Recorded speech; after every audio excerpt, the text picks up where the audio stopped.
Assalamualaikum warahmatullahi wabarakatuh. Suatu ketika di masa Rasulullah muncul seorang muslim dari pedesaan yang merasa dirinya lebih baik dari Rasulullah SAW. Dia adalah Dzulkhuwaisirah, sosok yang menjadi cikal bakal lahirnya kelompok Khawarij dalam Islam. Berdasarkan hadis riwayat Imam Bukhari, ia pernah mengkritik Nabi Muhammad tatkala terjadi pembagian hasil rampasan perang Hunain.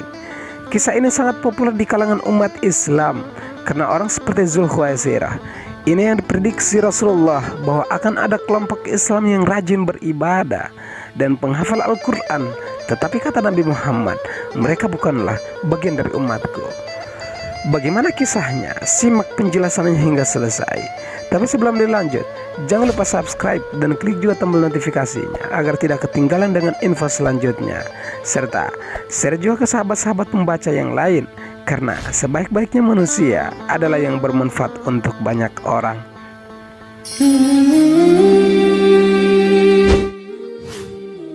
Ibnu Zawji dalam kitab Kashiful Mushkil min Hadisis Shalihin, ia berkata bahwa Dzulkhuwaisirah melakukan protes terhadap Rasulullah lantaran Rasulullah mengutamakan pembagian rampasan kepada orang-orang non-muslim.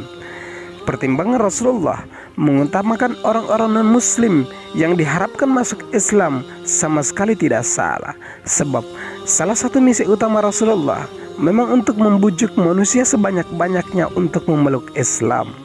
Inilah yang kemudian membuat Dzulkhuwaisirah berkata, "Demi Allah, ini adalah pembagian yang Rasulullah tidak ada melakukannya." Lalu ia pun mendatangi Rasulullah karena merasa hal itu tidak adil dan mengkritiknya. Padahal seluruh sahabat Nabi saat itu sama sekali tidak merasa bahwa Rasulullah melakukan ketidakadilan.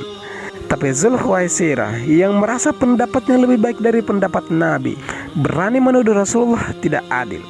Setelah menuduh Nabi tidak adil, kemudian Dzulkhuwaisirah buang muka dan pergi meninggalkan Nabi Muhammad beserta rombongan lainnya.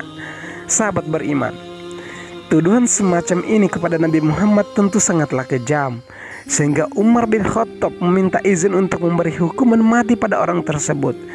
Namun dengan kelapangan hati yang luar biasa, Rasulullah tidak mengizinkan Umar untuk melakukannya.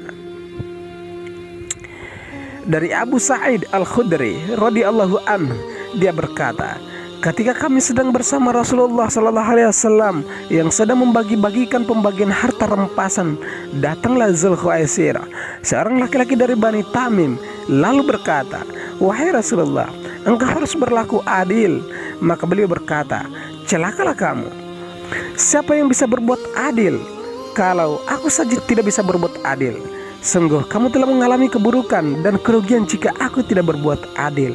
Kemudian Umar berkata, "Wahai Rasulullah, izinkan aku untuk memenggal batang lehernya."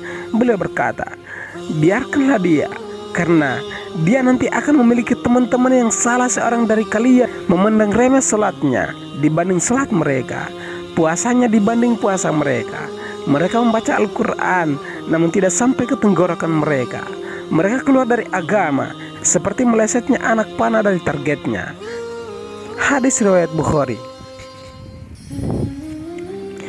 Dalam hadis tersebut Rasulullah SAW memprediksi bahwa Dzulkhuwaisirah kelak akan mempunyai kawan-kawan yang ahli ibadah sehingga salat dan puasanya jauh melampaui salat dan puasa sahabat-sahabat Nabi. Penerawan Rasulullah tersebut terbukti benar tatkala sejarah mencatat bahwa Dzulkhuwaisirah bersama dengan kelompok Khawarij melakukan pemberontakan terhadap Khalifah Ali. Ibadah keras mereka ternyata sama sekali tak bermanfaat ketika pola pikir yang sangat mereka miliki bermasalah, sehingga Rasulullah menggambarkan sosok Khawarij itu sebagai sosok yang membaca Al-Quran, namun pesan-pesan Al-Quran sama sekali tak bisa masuk di dalam logika mereka. Betapa banyak ayat dan hadis yang menjelaskan kehormatan dan kemuliaan kaum muslimin, tetapi dengan mudahnya mereka menuduh kafir, bahkan memerangi Sayyidina Ali hanya karena berbeda pendapat. Kelompok inilah yang kemudian membunuh Sayyidina Ali ketika melakukan salat subuh. Mereka merasa perbedaan pendapat merupakan suatu kemungkaran yang harus diperangi, termasuk kepada Rasulullah dan para sahabatnya yang jelas-jelas jauh lebih paham tentang paham agama daripada mereka.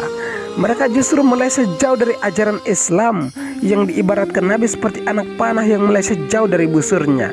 Meskipun mereka kelompok Khawarij adalah ahli ibadah yang sulit dicari tandingannya. Wallahu a'lam bishawab.